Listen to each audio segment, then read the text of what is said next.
All right, I think we're going to get started. Just so everyone here knows, we have a new microphone. It's on the table here, and so it's going to service the speaker, but also the attendees. So when you have a question, the speaker won't have to repeat it. But I guess just warning, be careful what you say, because we'll hear it. Everyone will hear it, and it'll be recorded. So I guess that's my only announcement. So Dr. Reed is going to talk. He's one of our sleep fellows. He's going to talk to us about circadian rhythms in childhood. Thank you. All right. All right. Good afternoon, everybody. So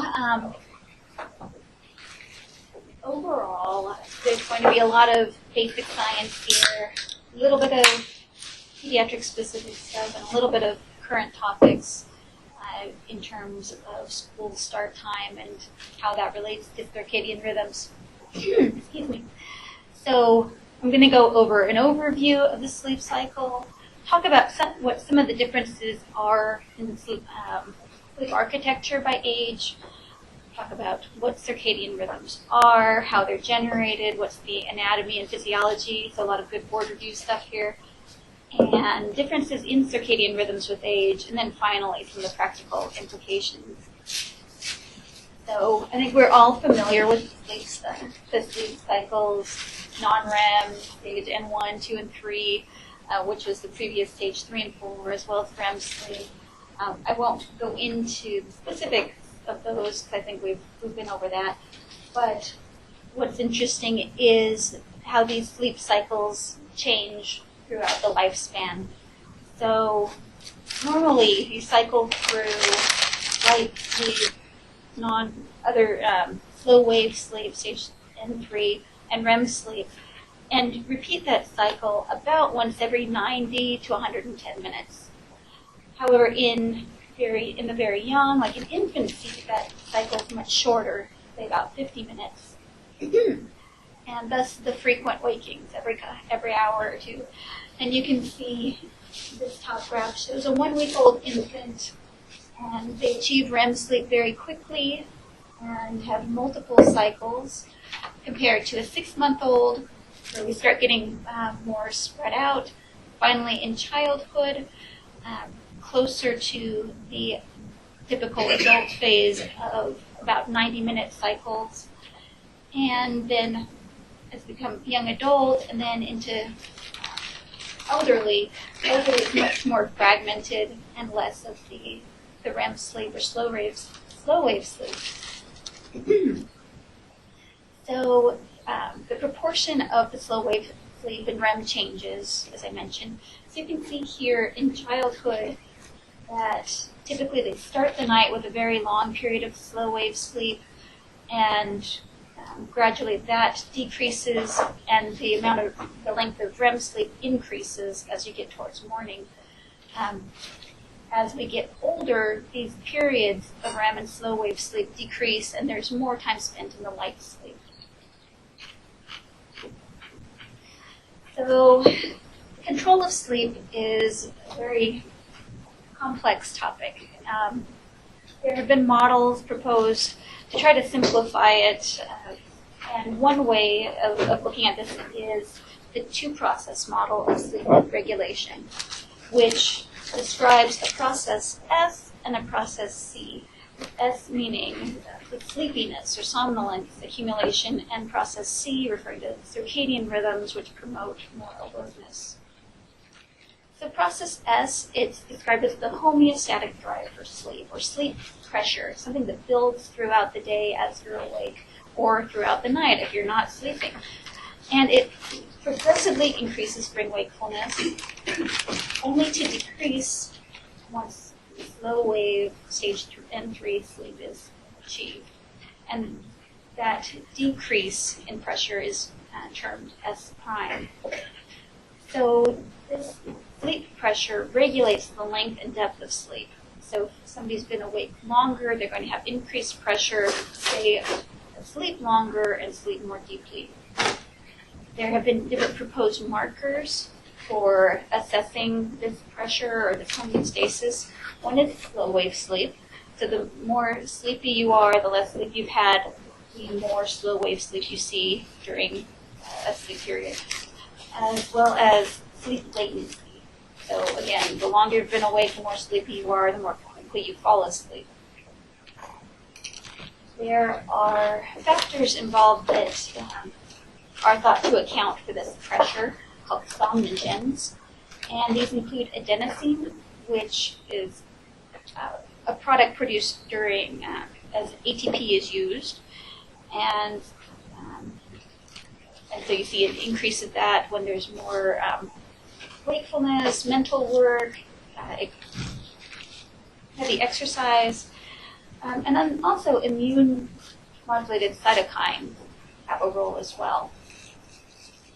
So, great board question. What does caffeine act on? It acts on adenosine receptors and blocks them, so you don't feel that full sleep pressure. So by these measures, we see that sleep pressure builds more quickly in infants and in children, and it's thought that that's why there's this need to take daytime naps, that they're not able to last a full, to go a full 24-hour sleep cycle, that they need to sleep more frequently. So the other process, process C, refers again to the circadian rhythms.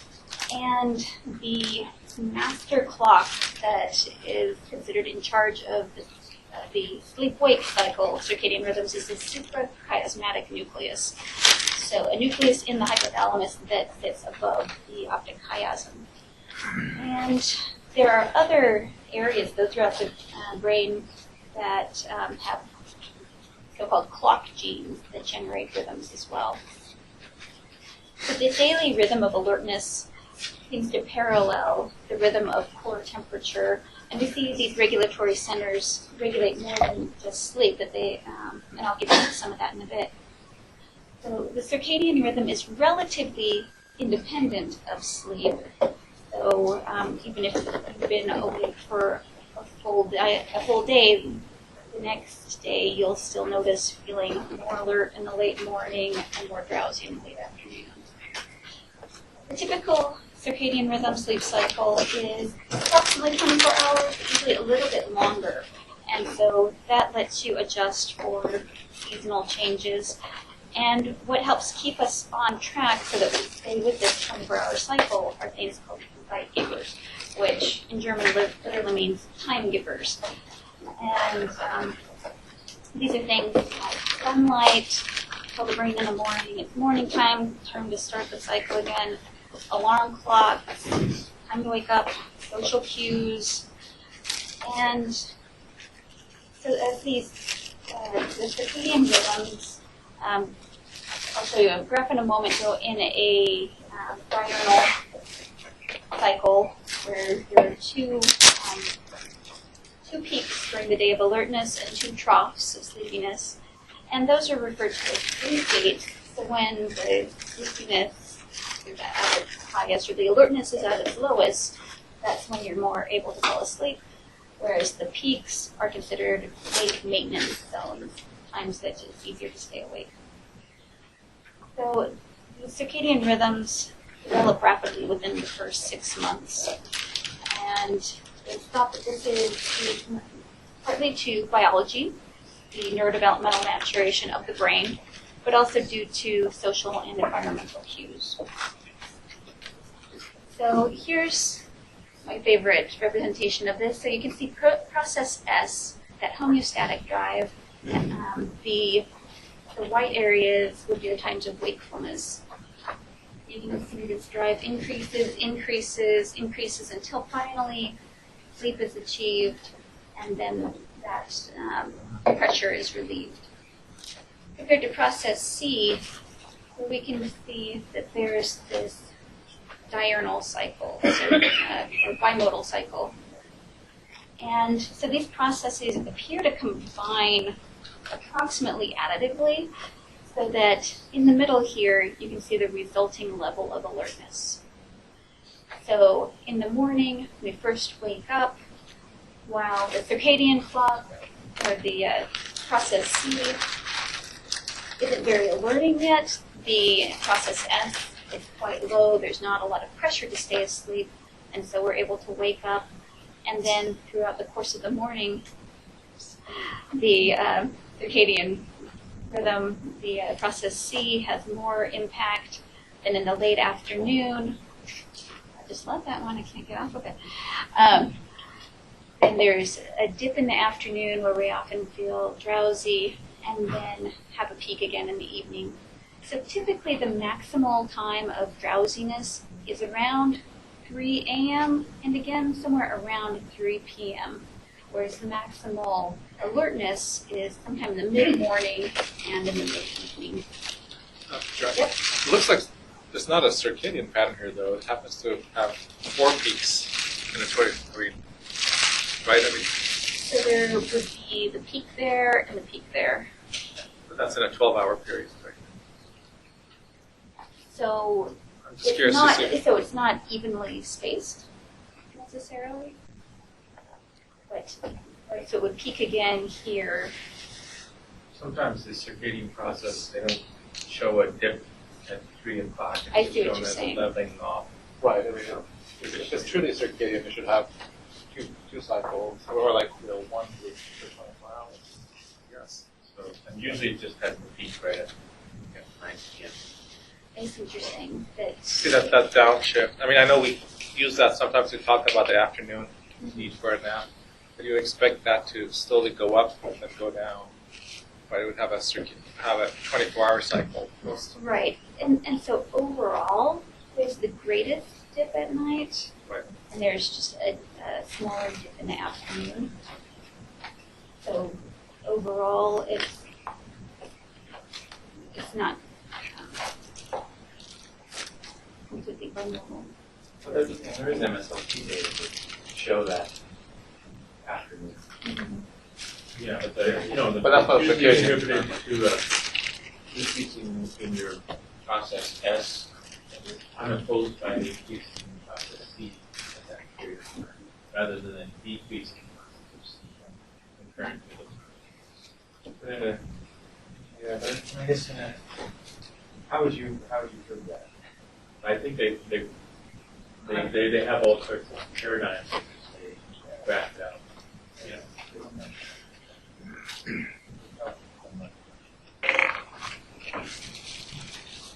Alright, well, I'll have to come back with more data on this next time.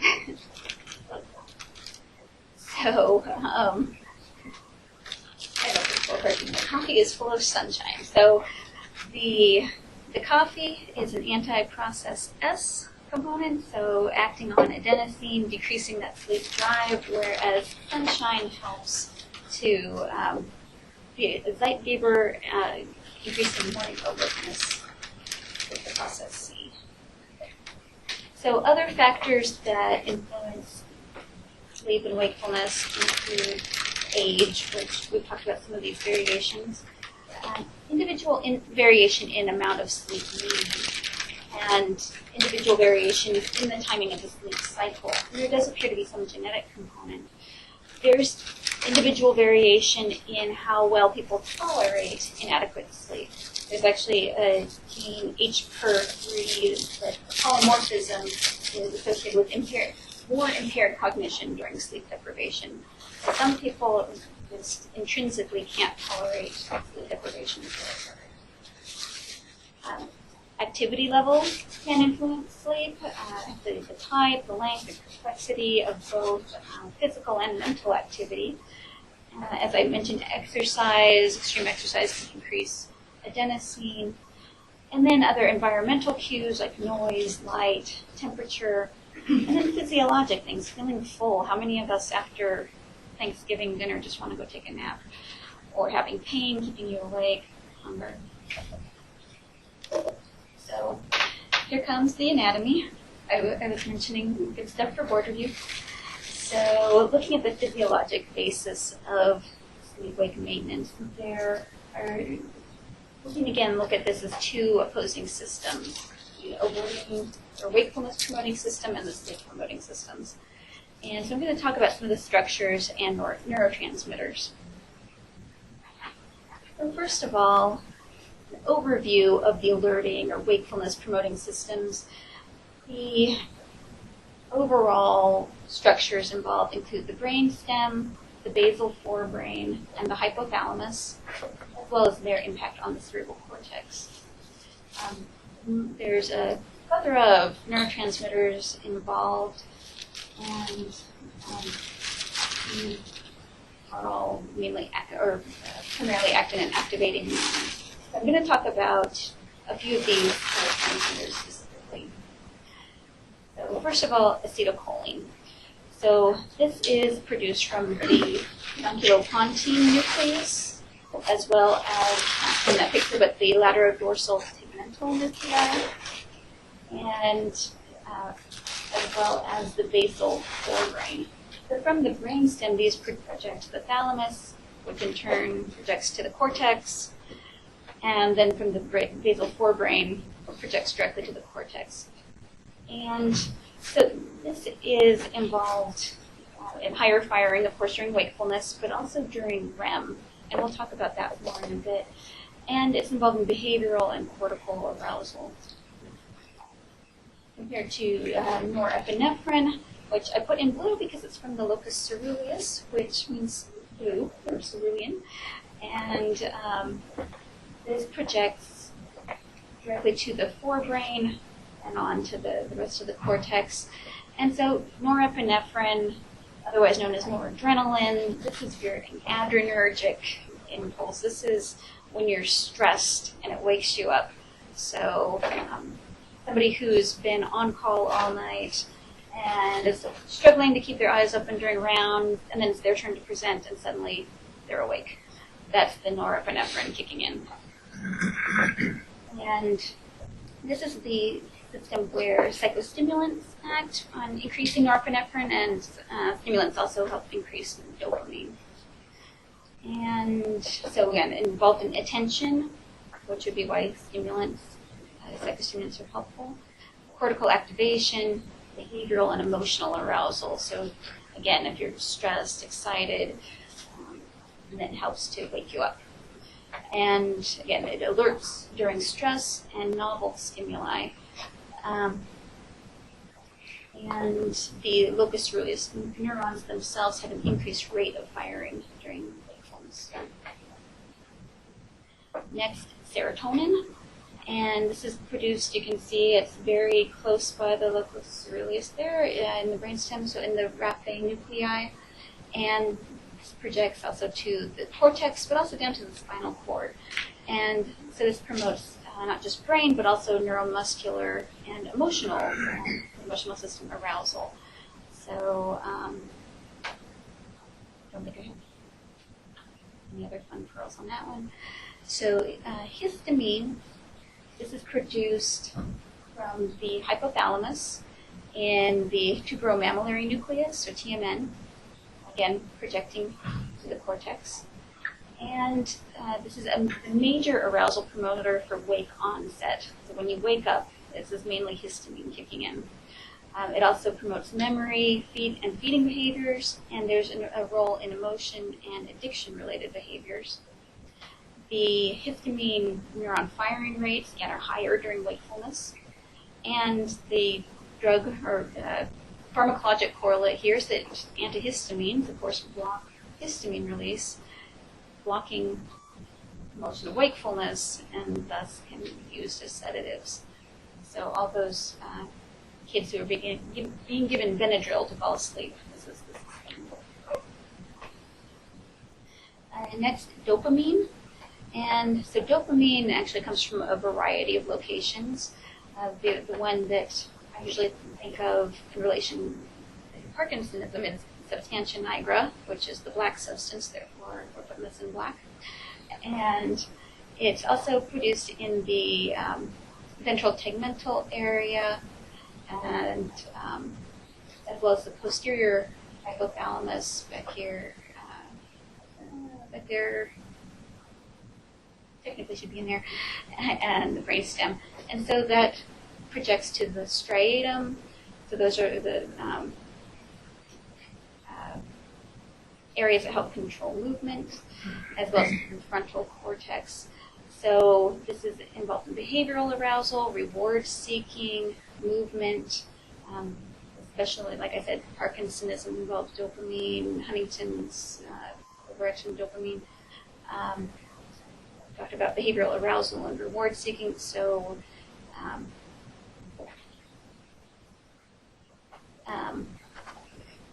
schizophrenia is thought to be related to overactive dopamine is one model.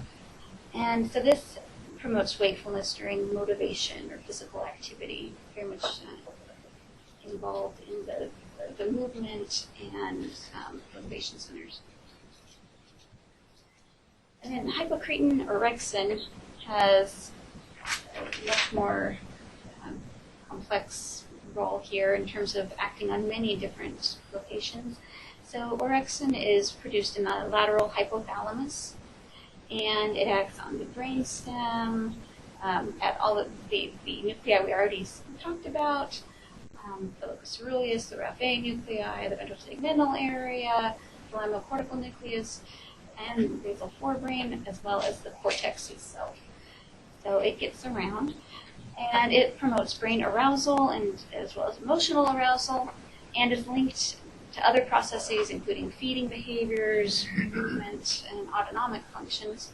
And this is something that we have seen associated with narcolepsy, and the deficiency is associated with both excessive daytime sleepiness as well as cataplexy. So those were some of the wakefulness promoting centers. Moving on to some of the sleep promoting systems, the major areas involved are within the hypothalamus, the ventrolateral preoptic area, and median preoptic nucleus. So in trying to remember the major areas involved, just think anterior to the optic chiasm.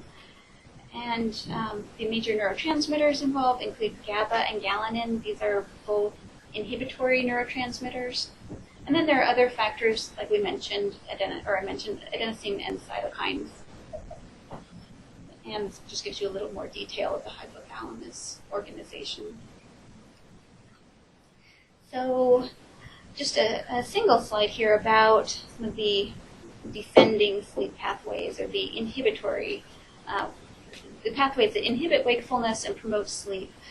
So the major one involved is the VLPO, the ventrolateral preoptic nucleus. But also what influences that is the median preoptic nucleus. And this has a high firing rate just prior to sleep onset, whereas the VLPO continues to have high firing rate during sleep, especially during slow wave sleep. And these primarily use GABA, the inhibitory neurotransmitter, and they induce sleep by coordinating inhibition of those other wakefulness promoting regions. So conversely, many of those arousal centers send inhibitory protection back to the VLPO. And pharmacologic correlate here, benzodiazepines and alcohol enhance GABA, so they help with this inhibition of wakefulness.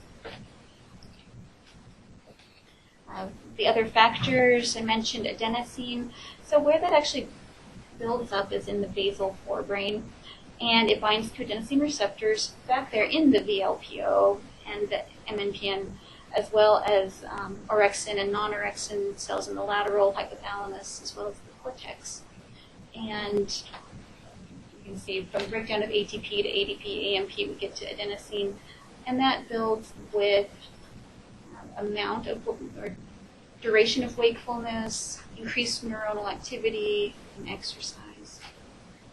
And then I found this interesting that there are some pro-inflammatory cytokines produced by immune cells that increase during times of sleep loss and are associated with increased sleepiness. And that's our little diagram about caffeine blocking the adenosine. There's one thing you'll remember, is caffeine blocks adenosine. So REM control is quite complex, feedback loop. some of the, I won't go into great detail, but some of the components involved include acetylcholine is one of the major neurotransmitters involved with REM sleep. And when the aminergic neurons, norepinephrine, the histamine are blocked, that allows the acetylcholine to become upregulated.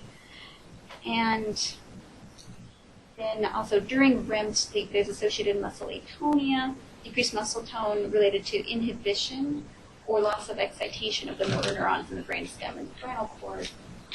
And the pathways involved in REM sleep primarily originate in the levodorsal tegmental nucleus and the parapontine nucleus, and again it involves acetylcholine as well as some glutamate and glycine. Is glycine the main inhibitor of the muscle? So glycine is typically more of a peripheral nervous system inhibitory. When you're paralyzed, I would assume so. I don't know that for sure. That's the board question answer. Yeah. Glycine. Yeah, I know glycine is the major inhibitory neurotransmitter of the peripheral nervous system. So I would assume that that's what accounts for a lot of the muscle atonia. And so again, a pharmacologic correlate here.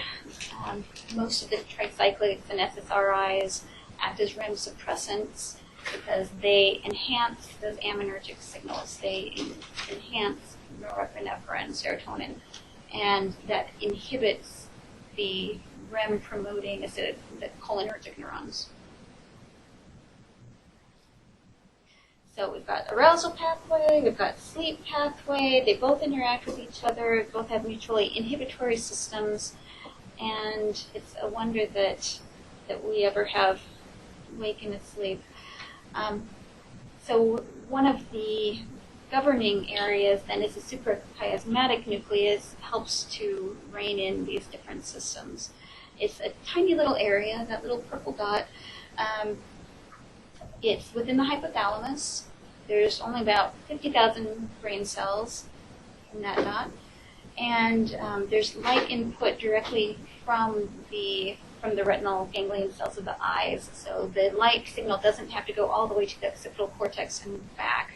There's actually a system that goes, that bypasses, doesn't need to go to the occipital lobe to influence the suprachiasmatic nucleus and pineal gland.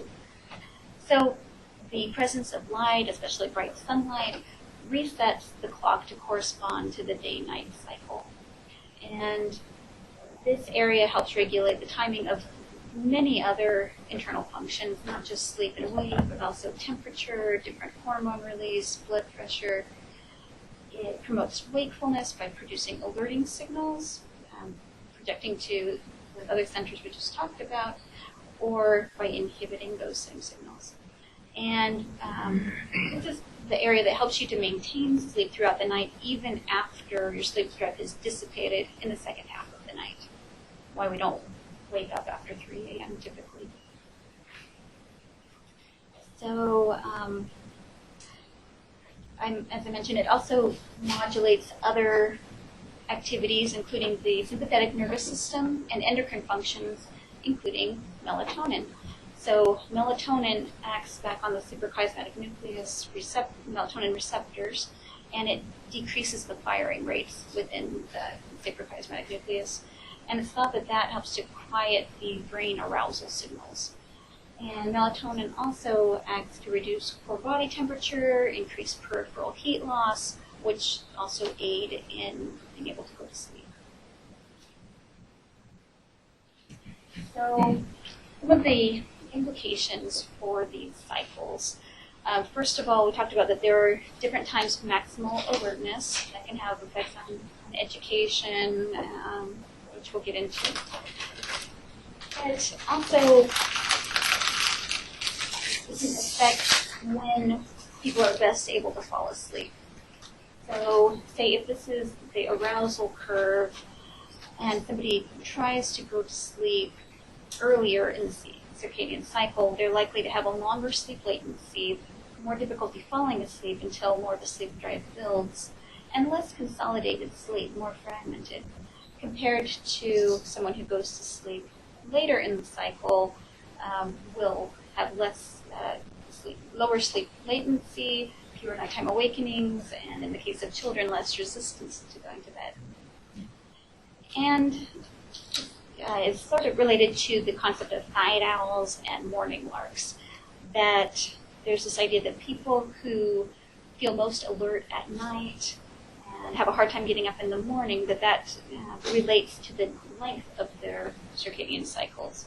So you can see if this black curve would be a normal, typical functioning person, that the blue line, having a more extended sleep-wake cycle, when, and I just time locked it to be the morning, so when people wake up and see the light.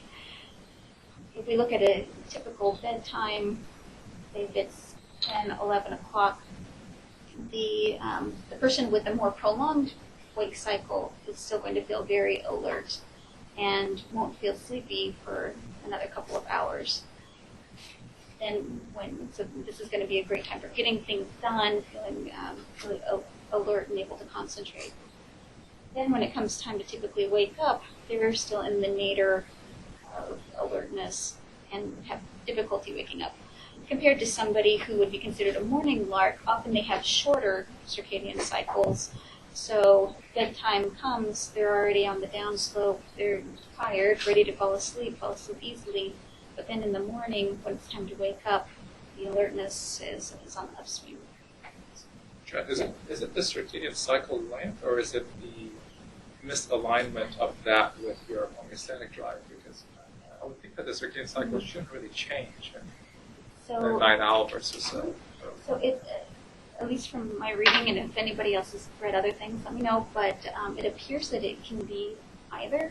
But within families, there's a hereditary component of people being night owls, and it's not like often with that, it's the longer circadian cycle. So there are changes in these rhythms by age. And as we know, children, babies spend, it seems like most of their life sleeping or eating. By the time they're 2 years old, the typical sleep time is about 13 hours per day. And by 5 years old, 11 and a half, 10 years, about 10 hours, 16 years, about 8 hours. And we can see this is from Dr. Dement's work back in 1966.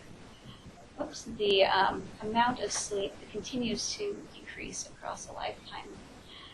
And it's thought that this decline is mainly due to decrease in daytime sleep, at least during childhood, that decreased napping, because the amount of nighttime sleep stays fairly consistent up through around junior high. Also, during childhood, the amount of time it takes to fall asleep during a nap increases, nap latency increases, and the naps become shorter and farther apart, and so it's thought to be a natural process that's not just a social construct. And this is attributed to a gradually slower accumulation of sleep pressure, that in the very young they accumulate the sleep pressure and don't have as much alerting mechanisms to overcome the sleep pressure, and then with time that changes. And then this just shows the percentage of REM sleep, how in the first few months of life, a very high percentage, and then levels out by around 5 years to near adult levels, and then drops off a bit in the elderly.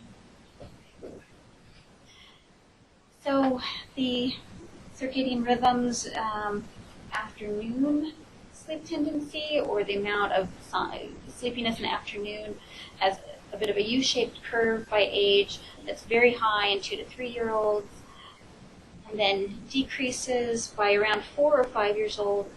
Most children no longer need naps, and then reaches a nadir around 8 to 9 years old, and then as children grow up, around the 15 to 16-year-old time period, moderately high, meaning that they could fall asleep, although social constructs insist that most teenagers don't take naps, but many of them could, or have experienced that drowsiness in the afternoon.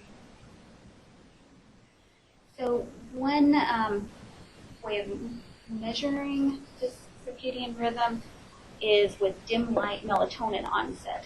So at what time the major release of melatonin takes place. And it's usually about 2 hours before bedtime that happens. In preschool children, it occurs around 7:30 p.m., prepubertal children around 8:30, and then mature adolescents around 9:30. So there really is a shift in their sleep phase timing. And there's, we talked about the accumulation of sleep pressure that decreases in adolescence, which also seems to promote being alert later into the evening. Thought to have a social or a adaptive function in that as you get older, you can participate in more activities later in the day.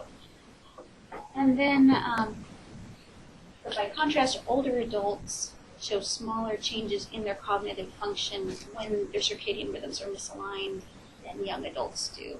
So older adults tolerate sleep deprivation better than adolescents or young adults.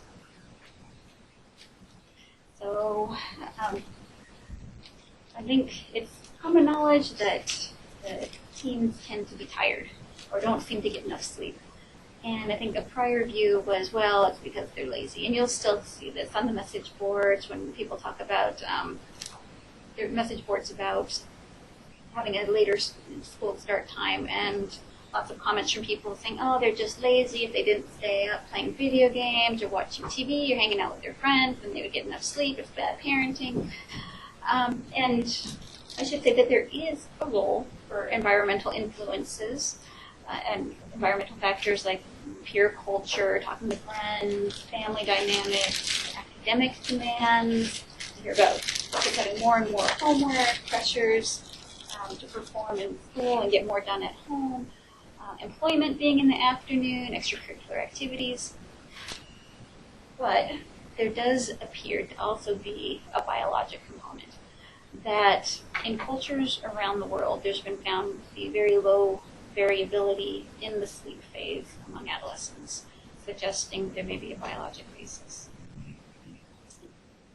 So there have been studies looking at the regulatory changes during puberty, and I don't have the full details of these, except the bottom line, what they came to was that during puberty, there's a delayed intrinsic circadian phase, so moved later in the day. The period of the circadian clock is prolonged. There's a heightened sensitivity to evening light, so if they are up late watching TV, then that can impact their sleep more so than other ages. And a decreased sensitivity to morning light. So overall, you can see the blue line is, I summarized that you're shifted later in the day, and then also more prolonged, leading to maximal alertness late at night and minimal alertness later in the morning than previously. There's also a slower rise of the homeostatic sleep pressure, so that counterbalancing pressure takes longer to accumulate, so they feel more alert later in the day. So one topic that I've recently been involved in that relates to school start times.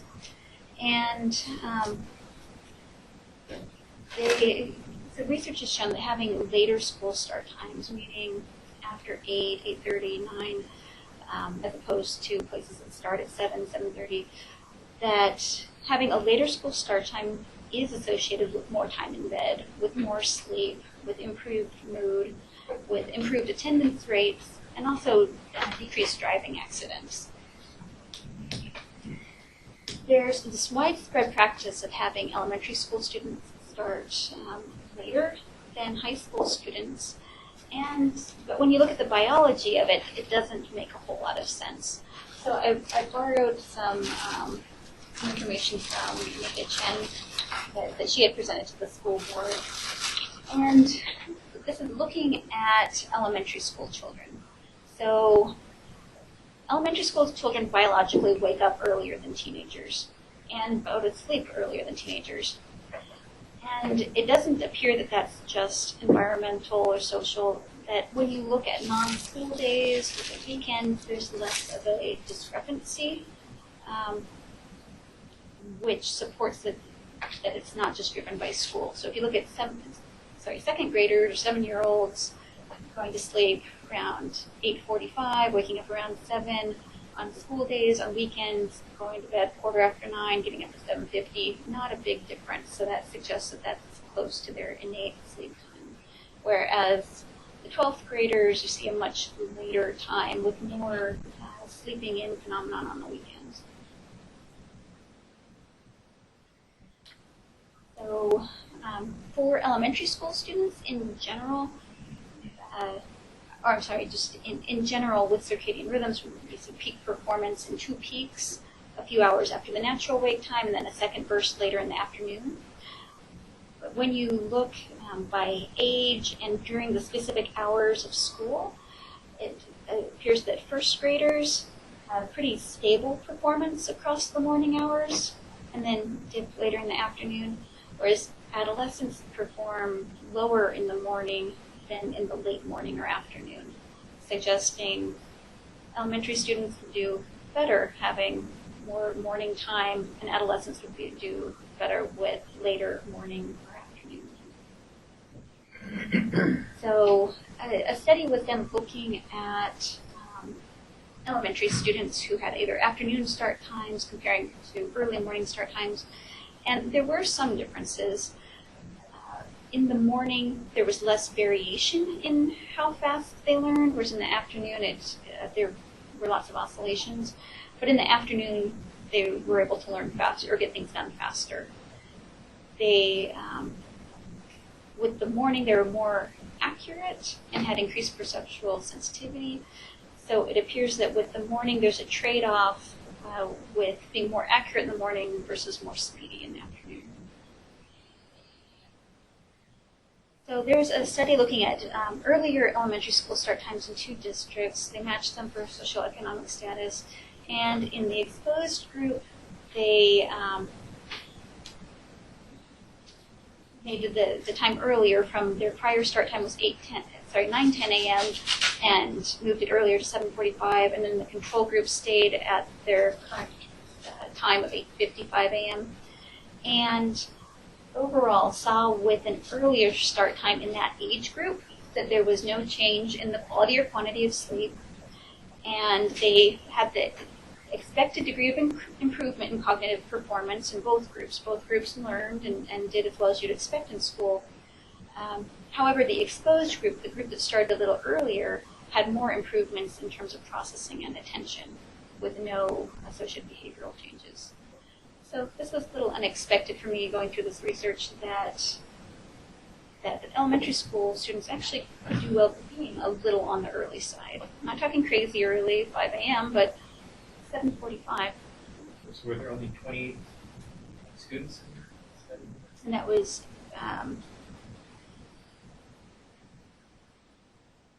that doesn't make sense. So I'm going to have to double check that because they were looking at 2 different school districts, so it may have been 28 schools, and again, I'll have to find that out. So there is a movement now to push high school start times to be later, to be at the very least after 8 a.m. And the argument that's brought up a lot is that, well, in order to have school buses service all of these children, if you have the high school students later, then you have to have the elementary students earlier, and how does that help anybody? And so just went through why that actually might make more sense. I looked at in Seattle what the actual times are, and the high school times actually aren't super early. I've seen other high schools starting at 7:30. On average, our schools start at 8:05 a.m., but it certainly seems that being a little later could still be helpful. Middle schools start around 7:40 to 7:50, and elementary schools are later, 8:30 to 9:30. it certainly does make sense to perhaps try trading those populations. So the Office of the School Superintendent is planning to send out a survey to parents this fall. It doesn't sound like the person who would be creating that survey has been hired yet, so that's still on hold, but that is something that's going to be out in the public hopefully soon. And that would be for the following school year. An interesting development just in the past couple of weeks, the U.S. Education Secretary, Arne Duncan, actually made a statement advocating for later school start times. And it looks like his communications about this very much or largely started with a tweet. Common sense to improve student achievement that too few have implemented. Let teens sleep more, start school later. He said that a later start to the school day could help teenagers get the most from their classroom time, and local school districts should consider delaying the first bell. And again, the common sense argument, there's lots of research in common sense that teens struggle to get up at 6 in the morning to get on the bus, or 5:30 in the morning to get on the bus. And with those school start times, I didn't mention the bus times, that often the arrival time at school is at least a half hour earlier. Wasn't that tried in Minneapolis? Wasn't there a community change in starting time for high schools? I know that there was a big Minneapolis study, and I haven't reviewed that yet. But I know that that was one that I believe had good results. So there's an organization, Start School Later, and there's a local Seattle chapter, and some of the statements from their website with links to supporting scientific evidence include having later school start times associated with improved alertness, memory, attention, cognitive processing skills, improved academic performance, decreased tardiness and dropouts, more sleep per night, less fatigue, less depression, anxiety, suicidal ideation, less obesity, eating disorders, diabetes, which you can imagine if you're not getting adequate sleep, improved mood and impulse control, stronger immune system, less substance abuse, less delinquency, fewer car crashes, and then they give a statement about it being cost effective, that if these children are better educated, that they can produce more income for the country.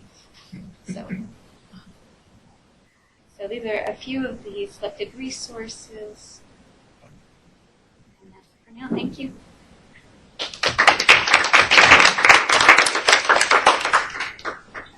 That was very interesting. One question I have, rather than not so much the question of what should we adjust cycles, but is there a physiologic reason that teenagers are having this delayed sleep cycle, or is it behavioral? Is it related to the fact that we have very sort of wired-in society? Are there any studies that have shown that this is something that naturally happens to teenagers regardless of their exposure to environmental stimuli, and then that you shift back to a normal adult pattern once you get past college? I don't know if there is any way to really study that. So, looking at multiple cultures, you see that there's not a lot of variability. And you also see, if you look at weekends, when they're not under the pressures of school schedules, that there tends to be even later bedtimes and later wake-up times. I don't know if there's been a laboratory study like the Dr. Dement type studies of keep somebody in an underground bunker and see what their sleep cycle does with teenagers. I thought one of your slides showed that there is changes in the duration and the homeostatic drive in teenagers, right? You had a slide on that. Yeah. Yeah. And so looking at measurements of circadian phases, there is some evidence of there being both a shift and a prolongation.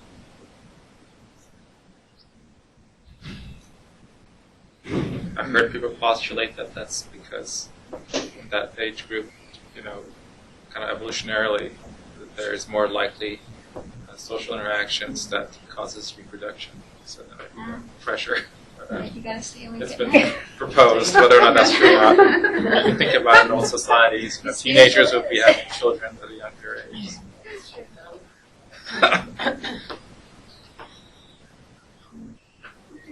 Great. Thank you, everyone.